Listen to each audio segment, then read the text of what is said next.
جتنی بھی لوگ بینکوں سے گاڑیاں لیتے ہیں، لیز پہ لیتے ہیں، یا اسلامک بینک اس کو ادارے کا نام دیتے ہیں،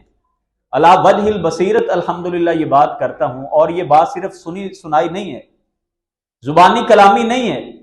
جتنا میں نے پڑھا، جتنا میں نے اس پہ ریسرچ کی، کہ ایمان کا تقاضا یہ ہے کہ اسلامی بینکوں سے بھی گاڑی لینا یہ جائز نہیں ہے۔ میں اس کو بھی سود سمجھتا ہوں، لیکن فرض کر لیں آپ نے کسی مفتی صاحب سے فتویٰ لیا اور جنہوں نے جائز کہا ہے، لیکن میں آپ سے ایک سوال پوچھتا ہوں، نبی کریم صلی اللہ علیہ وسلم کے دور میں بہت ساری حدیثوں میں یہ واقعہ آتا ہے کہ جب کوئی جنازہ آتا تھا تو اللہ کے نبی پوچھتے تھے کہ اس پر قرض تو نہیں ہے؟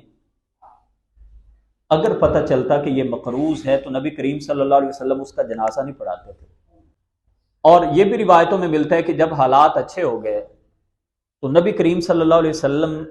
اس اپنے امتی کا قرض ریاست سے ادا کر دیتے تھے۔ اگر کم قرض ہوتا، ریاست میں پیسے ہوتے بیت المال میں، اور نبی کریم صلی اللہ علیہ وسلم نے ساری زندگی اس قرض سے پناہ مانگی، ساری زندگی، اور آپ نے فرمایا تھا یغفر للشہید کل شیء الا الدین، اللہ شہید کو سارے ہی گناہ معاف کر دیتا ہے سوائے قرض کے، قرض اس کو بھی معاف نہیں ہوتا۔ اب میں آپ سے سوال پوچھتا ہوں کہ کیا صرف زندگی گزارنے کے لیے آپ 30 35 40 لاکھ کا قرض لے رہے ہیں اور تصور کی دنیا میں جائیں، نبی کریم علیہ السلام حیات ہوتے اور ہمارا جنازہ ہوتا تو نبی پاک تو نہ پڑھتے؟